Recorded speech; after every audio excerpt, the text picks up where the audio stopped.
जितने लोग आस्था चैनल पर सुन रहे हैं और जितने लोग फेसबुक यूट्यूब पर सुन रहे हैं और जितने लोग इस पंडाल में सुन रहे हैं और इस पंडाल के बाहर 7 स्थान शिवलिंग के बताए हैं जहां पर भूल से भी अगर कोई चंदन की उंगलियां लगा देता है, 7 स्थान ऐसे हैं जहां चंदन की मात्र उंगलियां लगा देने से ही शिव पितृलोक के पितरों को मुक्ति प्रदान करके वैकुंठ लोक का निवास देते हैं।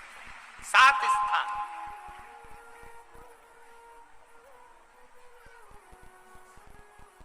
और वो 7 स्थान जो चंदन के बताए गए, पहला भगवान देवाधिदेव महादेव के शिवलिंग पर चंदन का लेपन। समझ लेना जरा बहुत अच्छे से।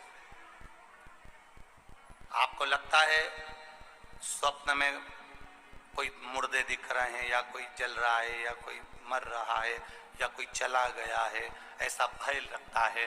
बच्चों को मानी भेजूंगी ऐसा हो जाएगा, पति को मानी भेजूंगी ऐसा हो जाएगा, कोई हमारे कोई गलत तो नहीं कर रहा है, आपको लगता है। 7 स्थान चंदन के बताएं महाराज। पहला शिवलिंग, दूसरा जहां गणेश जी का स्थान है, मालूम है ना सबको? जम के बोलो जरा, मालूम है ना सबको? जहां गणेश जी का स्थान है वहां अलग से गणेश जी बैठे, वहां नहीं।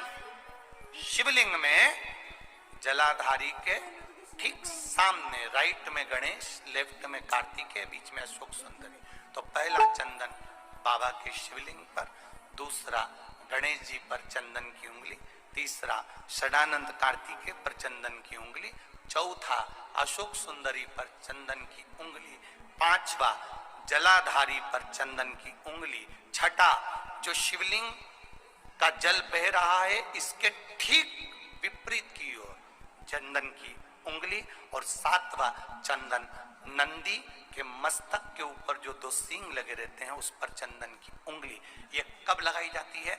या तो अमावस्या के दिन। आपको लगता है कि हमारे पूर्वजों का उद्धार नहीं हुआ, हमारे पूर्वजों का कल्याण नहीं हुआ, कहीं अधोगति में कोई चला गया है, उसका बस एक बार, रोज नहीं जरूरत है, प्रतिदिन जरूरत ही नहीं,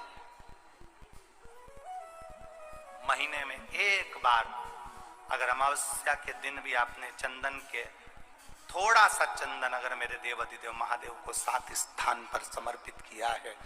अशोक यहाँ पर वर्णन कर रही है, मैना, धन्य और कला की कथा कह रही है। तीनों ने सनकादि ऋषियों से मांगा।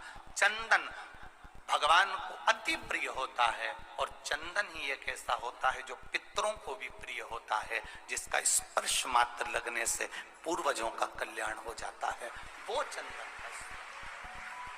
तो आप लोग जो पशुपति व्रत कर रहे हो या कोई भी उपास करते हो, कई लोग कहते हैं हमने करा नहीं हुआ। क्यों नहीं हुआ? उसमें हमारी गलतियों को हमें छांटना। ये देखिए,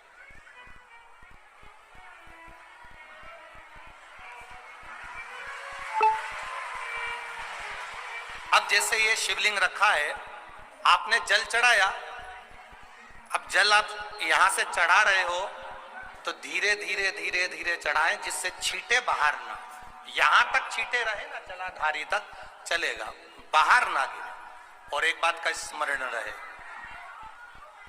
यदि बेलपत्री, फूल, पत्ती जल चढ़ाने के बाद ये सब अगर नीचे गिर जाए, जलाधारी पर गिर गया या नीचे उतर गया, तुम्हारा पूरा जल चढ़ जाए, तुम्हारे पास में चंदन नहीं है, अबीर नहीं है, गुलाल नहीं है, कुछ भी नहीं हो, तो भी अपने हाथ की 3 उंगलियों से रेखा 3 खींचकर और फिर जो माला आदिकाधिक भगवान की रखी थी उसी से भगवान का वापिस पूरा श्रृंगार कर कर फिर वापिस आइए, भगवान को पूर्ण श्रृंगार।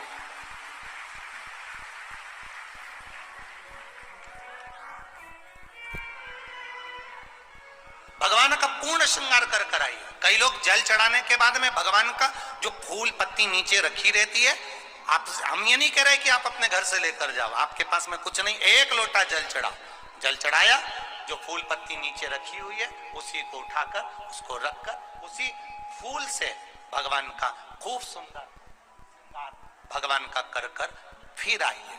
क्यों? शिव का जब हम श्रृंगार कर कर आते हैं, माता पार्वती जी ने देव अधिदेव महादेव का श्रृंगार किया है, आप लोगों के स्मरण में होगा। राम जी ने माता जानकी का श्रृंगार किया है। रामचरित सुनिए कथा, रामायण सुनिए आप लोगों ने, रामायण सुनी होगी तो उसमें माता बैठी हैं शिला के ऊपर और भगवान राम उनका श्रृंगार कर रहे हैं।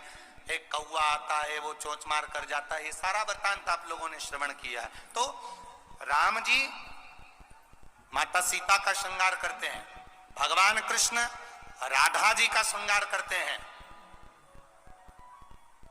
केवल एक देव अधिदेव महादेव की कथा ऐसी है जिसमें पार्वती जी शिव जी का श्रृंगार करती हैं। शिव का श्रृंगार किस लिए? क्यों? कहा जल चढ़ाने के बाद वहीं पर पड़ी हुई पत्ती से, फूल से, जो चढ़े हुए फूल हैं, चढ़ी हुई पत्ती है, चढ़ा हुआ निर्माल्य है, जो भी शिव जी का है, उसी को धोकर वापिस भगवान का श्रृंगार कर आना चाहिए।